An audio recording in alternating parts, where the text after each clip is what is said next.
walking alone, the streets are empty. The only thing I can see is my own. Hello everyone, welcome back to my YouTube channel. আশা কৰিছো সকলো ভালে আছে আৰু সকলো ভালে থাকক। চেন্নাইত এটো আমাৰ 4 নম্বৰ দিন আছিল আৰু আমি উলাই আহিছিলো সাগৰৰ পাৰলৈ বুলি কাৰণ চেন্নাইত আহি যদি সাগৰখন নেদেখো সকলো মিছা হ'ব আৰু সাগৰৰ পাৰখন দেখা সাগৰখন দেখা এটা সকলোৰে ইচ্ছা থাকে ঠিক তেনেদৰে আমাৰো আছিল আৰু যেনেকৈ নহক লাগিলে মেডিকেলৰ কাৰণেই হক বা যিয়ে নহক আমি চেন্নাই যেতুকে গৈ পাইছিলো আৰু সাগৰখন দেখা আমাৰ যেতুকে সৌভাগ্য হৈছিল হেকিনি মিছ কৰিব বিচাৰ নাছিলো হেকানে অকমান ডক্টৰৰ পৰা আজৰি হৈ আমি আহিছিলো প্ৰথমতে আহিছিলো আমি চেন্নাইৰ লাইট হাউসলৈ চেন্নাইৰ লাইট হাউসৰ পৰা হেনো সাগৰৰ ভিউটো দেখাৰ লগতে গুটি চেন্নাই সিটিখন দেখা পাই বুলি কৈছিলে হেয়ালৈ আহিছিলো আৰু 50 টকা লৈছিল আমাৰ টিকেট 3 জনৰ 50 টকা তাৰপিছত এয়া আহিছিলো আৰু 9 নম্বৰ ফ্লোৰত যাব লাগে এনেকে আমি আছো এতিয়া চেন্নাইৰ লাইট হাউসত আৰু মোৰ পিছফালে এখন সাগৰ মই পাগল হৈ গৈছো দেখি ইমান বেছি ধুনীয়া ভিউ আপো গুটে মানে পৰিবেশটো দেখাম আৰু লাইট হাউসৰ ওপৰৰ পৰা গুটেই চেন্নাই সিটিখন দেখা পায় মানে সেইকাৰণে আমি আসলে আহিলো চাবলে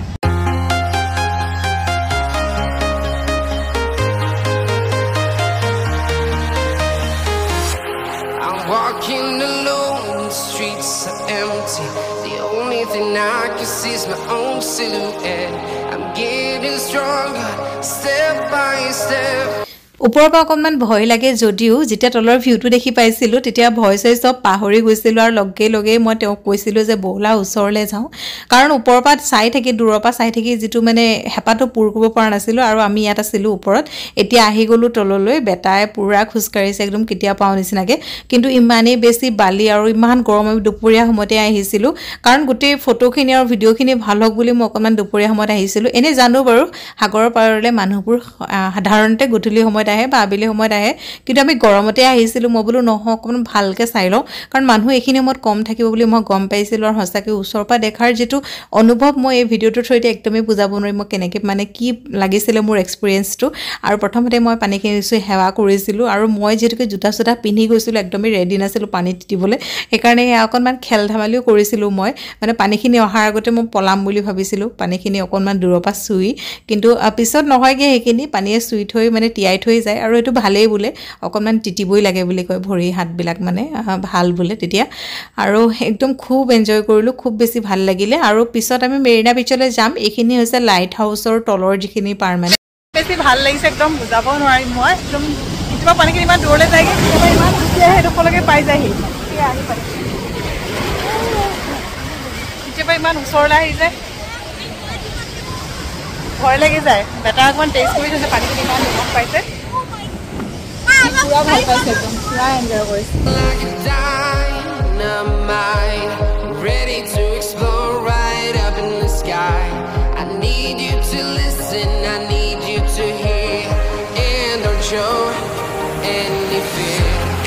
I've been flying from town to town. আয়ো এটা বিচৰ পৰা ওলাই আহিলো ভৰি অৱস্থা বেয়া একদম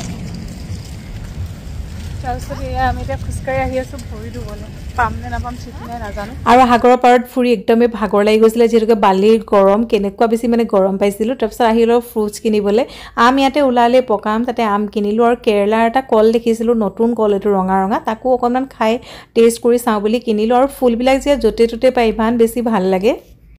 এতিয়া আবেলি সময় আৰু আকৌ আমি আহিছো মেৰিনা বিচলৈ অথনিতিকে মেৰিনা বিচ যোৱা নহলে ভাল ৰ'দ আছিল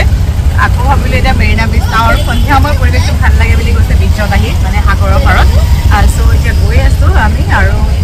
ৰাশ ৰাস্তাটো চেন্নাইৰ ৰাস্তাটো একেবাৰে চিনাকি হৈ থাকিলে মেৰিনা বিচলৈ এবাৰ আহিলো পাৰ্কলৈ এবাৰ আহিলো আৰু এবাৰ আহিলো অথনি লাইট হাউসলৈ একদম তিনিবাৰ আহি পিনে মই পুৰা ৰাস্তাটো চিনি পাই গলো এতিয়া অকলেও চাগে একদম যাব পাৰিম ধুনীয়াকে আৰু ইমান বেছি ক্লিন কি কম মানে বহুত বেছি ক্লিন হয় ৰাস্তাবিলাক সঁচাকে মানুহে অকণমান ফুলো নেপেলায় মই যে কাহিনীটো তাৰপিছত মোৰ সেইবিলাকলৈ কি লাগিছে মানে এইটো এয়া হৈছে চেন্নাইৰ ষ্টেডিয়াম আৰু ষ্টেডিয়ামটোত দুদিনৰ পিছতে খেল আছিল IPL খেল আমি তাতে আছিলো এইখিনিত আৰু ৰাস্তা একদম কাখতে হাইৱে কাখত সেইকাৰণে ভাল আসলতে আৰু এইখিনি ঠাই চাগে চিনি পাইছে যিসকলে মেৰিনা বিচলৈ আহিছে আৰু আহিয়ে দেখিছো ইমান মানুহ ভিৰ এতিয়াই আৰু খুব বেছি ভাল লাগিছিল ইয়াৰে পৰিৱেশটো অথনি যেটো লাইট হাউসৰ পৰিৱেশ আৰু ইয়াৰ পৰিৱেশ সম্পূৰ্ণ ডিফাৰেন্ট আৰু এতিয়া ইয়া গৈ আছো কাৰণ দুই কাখে দোকান লাগি আছিল তাৰ মাজেৰ যেটো ৰাস্তা হ'ব মই হেতু ভাবাই নাছিলো যে পানীখিনি ওচৰলৈ যাব যাবলৈ এনেকুৱা এটা ৰাস্তা পাৰ হ'ব লাগিব সম্পূৰ্ণ বালি একদম হুমাই যায় ভাগ্য ভাল যে মই চেণ্ডেল পিন্ধি আহিলোঁ আৰু জোতাযোৰ মোৰ যেহেতুকে দিনত তিতিলেই আৰু যে কাষতে লাগি আছে দুই কাষে দোকানবিলাক এই দোকানবিলাকত আচলতে ছানগ্লাছ টি-শাৰ্ট মানে আপুনি কাপোৰ হওক চেণ্ডেল হওক যিখিনি সাগৰৰ কাৰণে প্ৰয়োজন মানে সাগৰৰ পাৰলৈ যাবলৈ প্ৰতিটো বস্তুৱে পায় আৰু যিবিলাক শংখৰ বস্তুবিলাকৰ দোকানবিলাক আছে বিভিন্ন ধৰণৰ শংখৰে বনোৱা বস্তুবিলাক মানে আৰু লগতে খোৱা বস্তুৰ দোকান টেটু হওক মেহেন্দি হওক সব পায় মানে আপুনি এই ৰাস্তাটোৰে আহি আমনি নাপায় দোকানবিলাকত সোমাই কিবা কিবি বজাৰ কৰিব পাৰে ইয়াৰৰিংছ লেডিজৰ ইয়াৰৰিংছ ছানগ্লাছ সব পাই যায়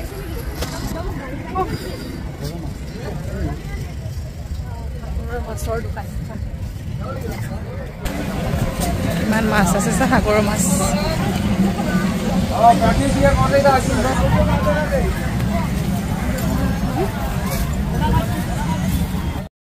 আৰু আগতে যিসকলে আহি পাইছে সেইসকলে মোক কৈছিলে যে এনেকৈ ঘোঁৰা থাকে ঘোঁৰাত উঠি ফটো মাৰিব পাৰি বা ইয়াতে ঘূৰাই দিব পাৰি আৰু সাগৰৰ পাৰৰ পৰা আচলতে বিচখনৰ পৰা আপোনাক একদম সন্মুখৰ ৰাস্তালৈ থৈ আহিব পাৰে আৰু ইয়াতে 50 টকা লয় ফটো উঠিবলৈ এনেকৈ ৰখি দিয়ে তাৰ ওপৰতে উঠি ফটো মাৰিবলৈ 50 টকা লয় আৰু বাকি যদি আপোনাক ঘূৰাবলগীয়া হয় বা আপোনাৰ ৰাস্তালৈকে থ'বলগীয়া হয় তেতিয়াহ'লে 200 লয় তা আমাক কৈছিলে আমি নললো কাৰণ আমাৰ অলৰেডি লেটেই হৈ গৈছিলে কি ফটো উঠিব যি ফটো উঠিব ইয়া কেমেৰাতে ক্লিক কৰিম বুলি ভাবি আছিলোঁ নললো আৰু এতিয়া ইয়া বেটা আৰু মোৰ অকণমান ধেমালি পানী কাৰণ অথনি আমি দিনত যেতিয়া গৈছিলোঁ তেতিয়া ইমান ভালকে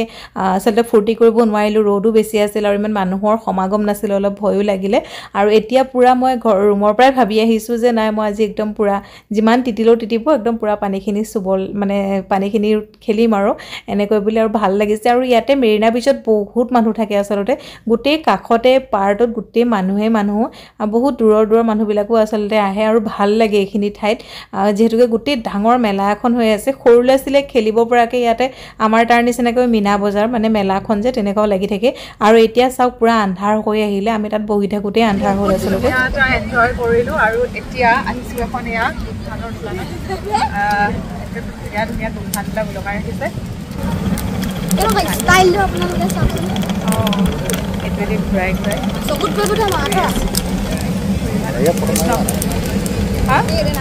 সাগৰ গধূলি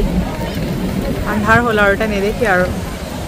এই কুমলীয়া মাকৈটো ইয়াতে 50 টকা পুৰি দিলেও 50 টকা বইল কৰি দিলেও 50 টকা আমি প্ৰথমতে এটা পুৰা ললোঁ গুমধান আৰু বেটাই ল'লে বইল তাৰ পৰা অকণমান বইলটো খাই চালোঁ আৰু এতিয়া ঘোঁৰাবিলাকে আমাক মানে সুধিয়ে আছে বাৰে যাম নেকি বুলি কিন্তু এই যিখন বজাৰ লাগে পাৰখনত আচলতে দুই কাষতে দোকানখিনি পাৰ হৈ আহিছিলোঁ কিন্তু পাৰতো এখন ডাঙৰ মেলাৰ নিচিনা বজাৰ হৈ থাকে তাতে সোমালোঁ প্ৰথমতে মাছ খাবলৈ আহিলে তেওঁ মিছা মাছকে ধৰি সাগৰৰ যিকোনো মাছ সব আছিলে আৰু প্ৰতিটোৰে প্লেট 100 টকা আৰু এয়া হৈছে অক্টোপাছ লাইফত প্ৰথম দেখিছোঁ অক্টোপাছ আৰু মানুহজনে খাওঁ বুলি ক'লে তেওঁলোকে অক্টোপাছটো বনাই দিলে তেওঁলোকে অক্টোপাছৰ প্লেটটো 100 টকা আৰু এনেকৈ মাছ ল'লে দুটা মাছ থাকে প্ৰতিটো প্লেটতে দুটা মাছ ল'লে 100 টকা লয় আৰু মাছটো প্ৰথমবাৰৰ কাৰণে টেষ্ট কৰি চাব ল'লোঁ প্ৰথমতে দুখনমান ফটো ক্লিক কৰিলোঁ তাৰপিছত খাই চালোঁ খাবলৈ টেষ্টিয়ে আছিলে বাৰু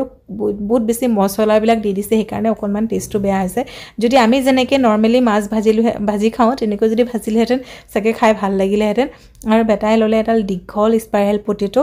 এইটো 50 টকাই লৈছে একেই আমাৰ ইয়াৰ নিচিনাকৈ আৰু এইটো হৈছে অক্টোপাছৰ পিচটো মই বোলো খাই নাচালোঁ অকণমান ফটো বা ভিডিঅ'তে দেখাওঁ ৰ'বা বুলি তাৰপিছতে আহিলোঁ মই এখন শংখৰে বস্তু বনোৱা যিবিলাক শামুকৰ খোলা তেনেকুৱাৰে কিবাকিবি বনোৱা দোকান এখনলৈ আহিলোঁ কিন্তু এই সাংঘাতিক দাম দেখোন মানে হয়তো সাগৰৰ পাৰ কাৰণে দামবিলাক বহুত বেছি আৰু মোৰ কাৰণে তেনেকুৱা বিশেষ বস্তু মই একো নাপালোৱেই কাৰণ কিছুমান বস্তু এনেই আনি পেলাই ৰাখি মই ভাল নাপাওঁ আৰু ক্ৰিষ্টেল চাইছিলোঁ তেওঁলোকে অৰিজিনেল বুলিয়ে কৈছিলে কিন্তু প্ৰাইচটো সাংঘাতিক দাম আৰু এনেই ক্ৰিষ্টেল পিন্ধিটো লাভ নাই সেইকাৰণে মই নললোঁ চুলিত মৰা কিবাকিবি বহুত ধৰণৰ বস্তু চালোঁ তাৰপিছত মই একোৱেই নললোঁ গুচি আহিলোঁ আচলতে আৰু এতিয়া এই পাৰতে অকণমান বহিছোঁ কাৰণ ইয়ালৈ আহি পিনে পাৰটোত চবেই বহে আৰু এয়া বোলে হৈছে আন্নাৰ সমাধি এতিয়া আন্না কোন আছিলে কি আছিলে মই এইখিনি ডিটেইলছ নাচালোঁ কোনোবাই যদি জানে তেতিয়াহ'লে কমেণ্টত লিখিব আৰু এই ডাঙৰ বেলুনটোৰে এই ভিডিঅ'টো ইয়াতে শেষ কৰোঁ ভাল লাগিলে যদি প্লিজ লাইক কৰিব বাই